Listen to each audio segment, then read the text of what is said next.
Olá, queridos estudantes do Colégio Andrade, segundo ano ensino médio. Professor Wagner, com vocês nessa segunda semana de quarentena, onde nós faremos a nossa aula com o tema Nossa Cultura, Poder com Autoridade, Autoridade sem Poder.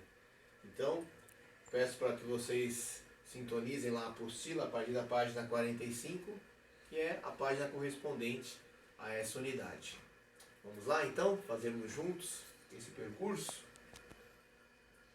Então nós temos aí nessa aula, esses dois conceitos são muito importantes, né? Poder e autoridade. Então a gente, diante desses dois conceitos, né, a gente percebe que nem sempre eles caminham juntos. Poder e autoridade. Então, uma pessoa ela pode ter poder, mas nem sempre esse poder está legitimado a uma autoridade. E às vezes ela pode ser uma pessoa que tem uma autoridade, mas que ela se utiliza de um autoritarismo, e não é um poder legítimo. Bom, a apostila constrói esses conceitos a partir da ideia de autoridade jurídica, né, que é aquela autoridade, aquele tipo de autoridade que está dentro da lei, que obriga os subordinados de uma maneira formal a obedecer. Então isso está dentro de uma estrutura conhecida como uma estrutura organizacional dentro das leis. E ela pode também estar, essa autoridade jurídica, de uma forma operativa, né, por meio dos seus procedimentos internos.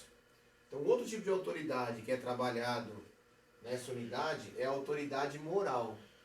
Tá bom? Então, você tem a autoridade jurídica, que é aquela, né, dentro de uma estrutura da lei, e você tem a autoridade moral. Essa daí independe de uma estrutura formal. Independe desses procedimentos internos, mas ela surge de uma maneira natural. Então, a pessoa que tem, por exemplo, mais conhecimento que a outra, no nosso mundo, na nossa sociedade, ela tem aquilo que a gente chama de uma autoridade moral diante dos outros. E essa autoridade moral, ela pode ser uma autoridade técnica ou ela ter uma autoridade pessoal. Tá bom? Então ela pode tecnicamente ter tido a oportunidade de fazer um ensino superior, por exemplo, isso a torna uma autoridade moral, ou ela naturalmente, né, pela pessoa que ela é, pelo seu carisma, ela pode exercer essa autoridade moral. No próximo slide ajuda a gente, ilustra melhor para nós trabalharmos esse conceito, porque comece a fazer uma análise dentro do pensamento de vários pensadores.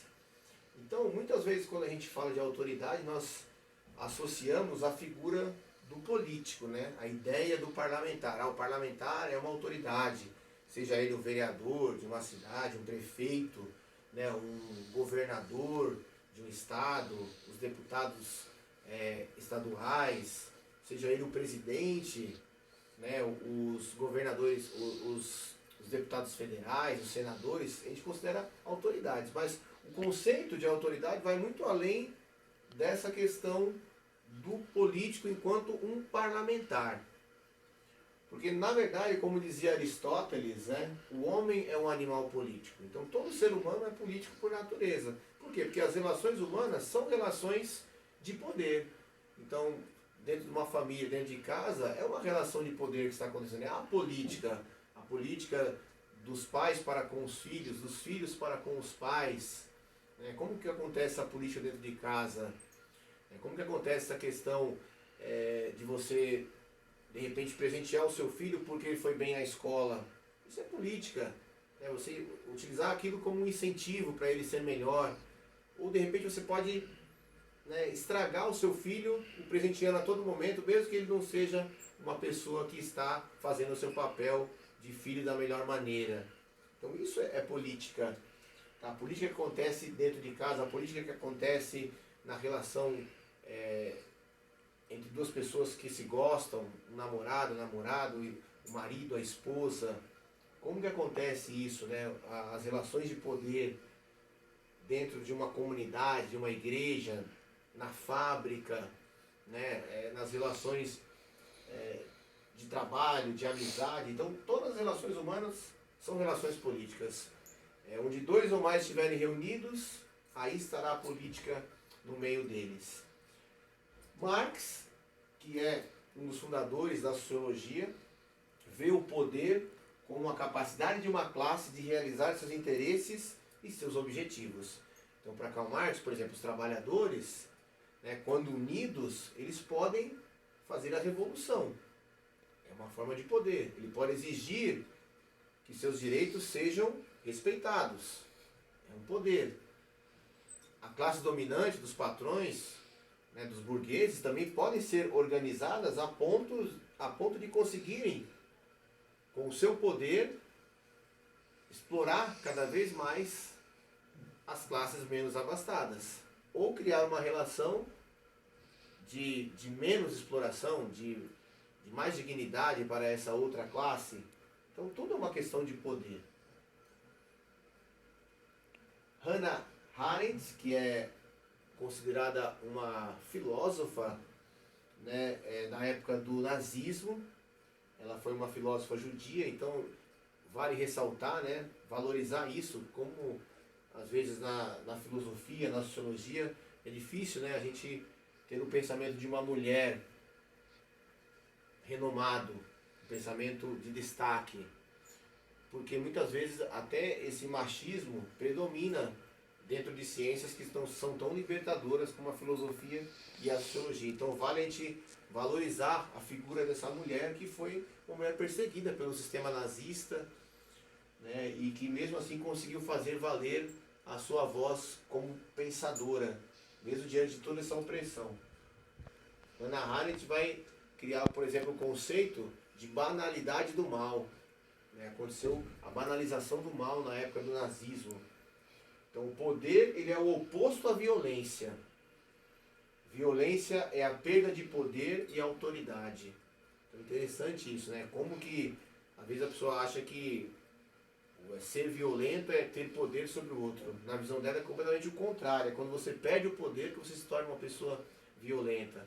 Então, quando, por exemplo, a pessoa, no momento de um debate, uma discussão, ela precisa levar o tom da sua voz, começar a gritar, é a maior prova que ela perdeu o controle. É a maior prova que ela perdeu o poder da situação.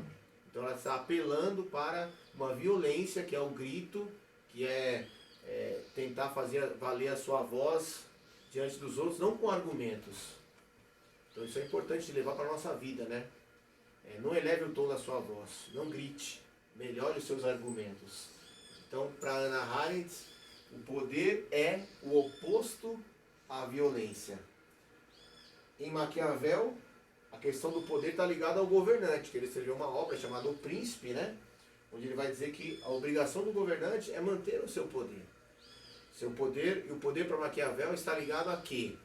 O poder para Maquiavel está ligado à capacidade do governante de fazer acordos, à virtude do governante, né? A virtude que ele tem que ter.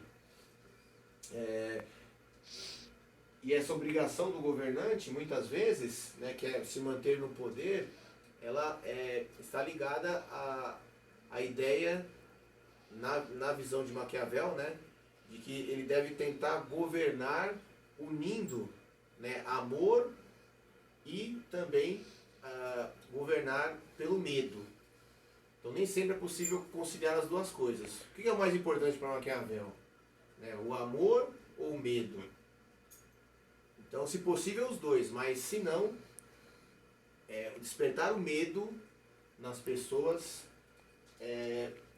faz com que ele se mantenha nesse poder. Para Max Weber, né, o comando ou conteúdo a ser obedecido por um grupo determinado, isso é poder. O poder o poder que acontece quando uma pessoa ou um grupo, né, ele tem todo ali um conteúdo, uma capacidade, né, de comandar de fazer as pessoas obedecerem aquilo que eles determinam. Isso é poder para Max Weber. Michel Foucault, na visão dele, o poder é mais estratégia e menos propriedade. Então, quer dizer, ninguém detém o poder, de acordo com Foucault, porque o poder é algo não palpável. Você não pode deter o poder, ter o poder para você. Você não pode tornar o poder uma propriedade sua. O poder é muito mais a estratégia, a sua capacidade, a sua habilidade de fazer com que as pessoas sigam o que você está predeterminando, né? A capacidade de uma pessoa ou de um grupo de conseguir estabelecer uma estratégia. Para ele, o poder é agir sobre a ação dos outros. Então, essa capacidade de repente, conduzir as pessoas a um caminho, isso é poder para Michel Foucault.